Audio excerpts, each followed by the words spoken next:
Hello friends, welcome back to my channel Asmita star में आप सभी का स्वागत है। आप सभी साथियों को मेरा सादर प्रणाम। मैं आपको धन्यवाद देना चाहती हूं कि आप सभी साथी मेरे चैनल अस्मिता स्टार पर आएँ। यह चैनल टीजीटी गृह विज्ञान के लिए मैंने उन सभी साथियों के लिए बनाया है जो किसी कारणवश अपना नोट्स नहीं बना पाए हैं।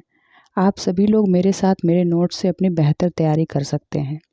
तो चलिए ज़्यादा समय को न गंवाते हुए तैयारी शुरू किया जाए। इससे पहले आप सभी से मेरा विनम्र निवेदन है कि आप सभी मेरे चैनल को सब्सक्राइब ज़रूर करें। धन्यवाद। तो आज हम आपको होम साइंस के कुछ पार्ट्स के बारे में बताते हैं। जो भी आपके पास बुक्स या नोट्स हैं, जिसमें हमको 7 पार्ट्स को पढ़ना है। वैसे तो मोस्टली 6 पार्ट हैं, लेकिन इन 7 को हमको पढ़ना है। तो पहला पार्ट आपका आता है होम मैनेजमेंट का, जिसको हम गृह प्रबंध भी कहते हैं। दूसरा है टेक्सटाइल, जिसको हम वस्त्र विज्ञान एवं परिधान का परिचय इसके नाम से जानते हैं। तीसरा आता है एक्सटेंशन एजुकेशन, जिसमें हम प्रसार शिक्षा एवं संचार के बारे में जानेंगे। चाइल्ड डेवलपमेंट, बाल विकास। न्यूट्रिशन साइंस, आहार एवं पोषण विज्ञान। ह्यूमन साइकोलॉजी, शरीर क्रिया विज्ञान। रिसर्च, अनुसंधान। तो इतने पार्ट्स को हमें जानना है। तो आइए अपनी तैयारी शुरू करते हैं। पहले हम पढ़ेंगे step of home management, home management के बारे में।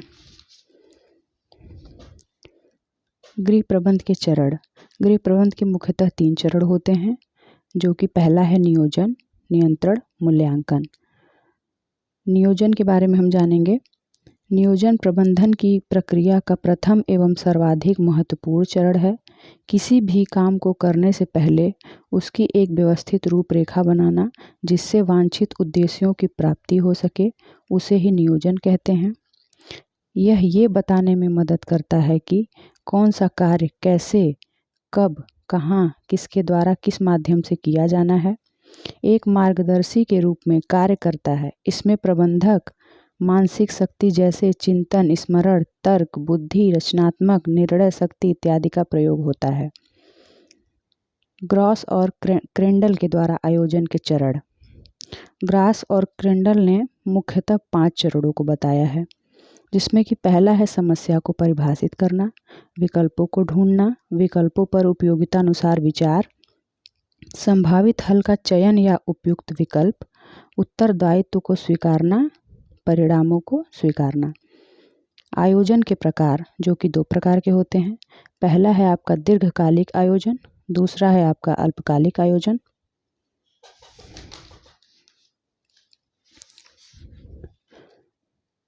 दीर्घकालिक आयोजन अल्पकालिक आयोजन पर निर्भर होता है।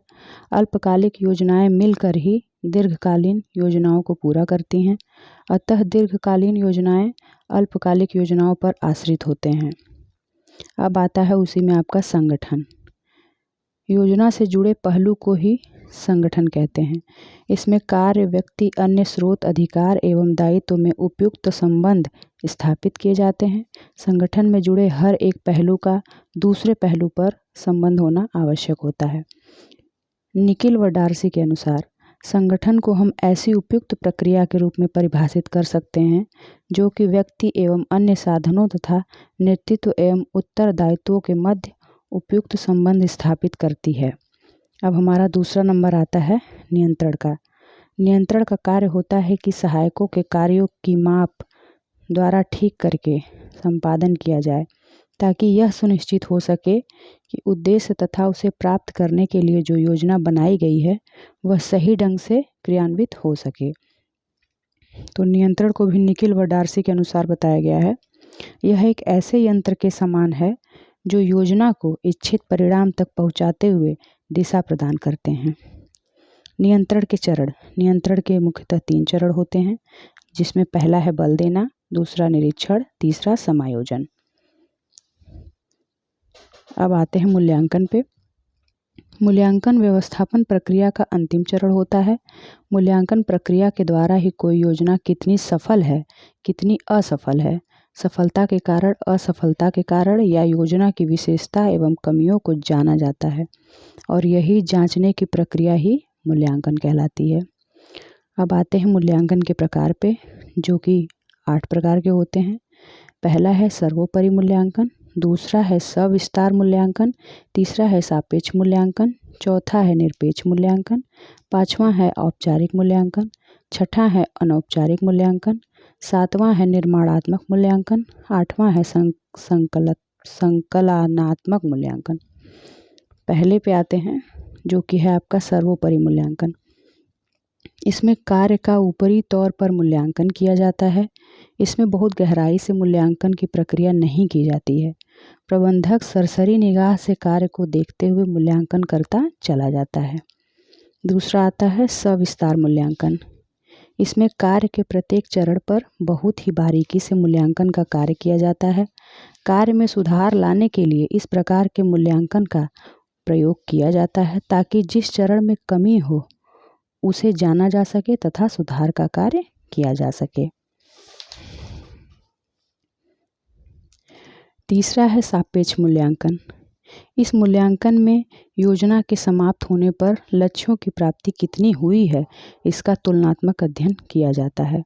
चौथा है निरपेक्ष मूल्यांकन। इसमें मूल्यांकन बिना किसी तुलना के सफलता का पता लगाया जाता है। इसका प्रयोग अल्पतम होता है।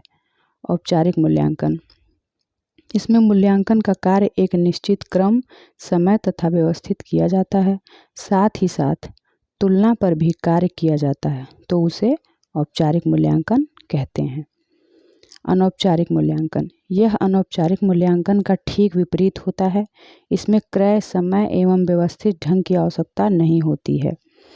निर्माणात्मक मूल्यांकन। योजना के बीच बीच में लगातार मूल्यांकन करना निर्माणात्मक मूल्यांकन है। यह बच्चों के विकास के मूल्यांकन को आंकने का अच्छा तरीका है।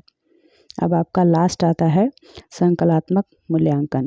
इस प्रकार के मूल्यांकन में योजना के समाप्त होने पर मूल्यांकन का कार्य किया जाता है। यह निर्माणात्मक मूल्यांकन से कम उपयुक्त माना जाता है। अब आता है मूल्यांकन के स्तर। मूल्यांकन जो है 3 स्तरों पर होता है। पहला है आयोजन का मूल्यांकन, दूसरा है क्रियान्वयन का मूल्यांकन, तीसरा है परिणाम का मूल्यांकन। अब हम आते हैं इंट्रोडक्शन ऑफ होम मैनेजमेंट पे। लीचफील्ड ने प्रबंधन को एक्शन ऑफ सर्किल कहा है। किसने कहा है? लीचफील्ड ने प्रबंधन को एक्शन ऑफ सर्किल कहा है। पी देवदास ने गृह प्रबंधन को बांध कहा है। कार्टजिन ने गृह प्रबंधन की तुलना व्यवहारिक विज्ञान से की है। एक प्रबंधक में क्या गुण होने चाहिए? जो कि 4 हैं: ज्ञान, दूरदर्शिता, निर्णय, व्यवहार कुशल, नेतृत्व, पक्षपात, रूढ़िवादिता। 4 नहीं, सॉरी फ्रेंड्स, 7 हैं। गृह व्यवस्था की आवश्यकता एवं महत्व। लक्ष्यों की प्राप्ति हेतु गृहिणी के व्यक्तित्व निर्माण में सहायक, परिवार में उचित समायोजन, निर्णय की प्रभावशीलता हेतु, संसाधनों के उचित उपयोग हेतु, मितव्ययिता, व्यवस्था के उद्देश्यों में वृद्धि हेतु, सीमित साधनों के समुचित उपयोग हेतु, उचित चयन में सहायता, नवीन स्थितियों हेतु ढांचा प्रस्तुत करना, जीवन स्तर को ऊंचा उठाने में। ये था आपका होम मैनेजमेंट का पार्ट। आगे हम कल पढ़ते हैं। मैं आपसे ये कहना चाहती हूँ कि मेरे जितने भी साथी हैं, अगर उनको इसका स्क्रीनशॉट चाहिए जितना मैंने आज पढ़ाया है तो उसका मैं शॉर्ट्स डाल दूँगी, आप उसमें अच्छे से स्क्रीनशॉट ले सकते हैं। Thank you so much.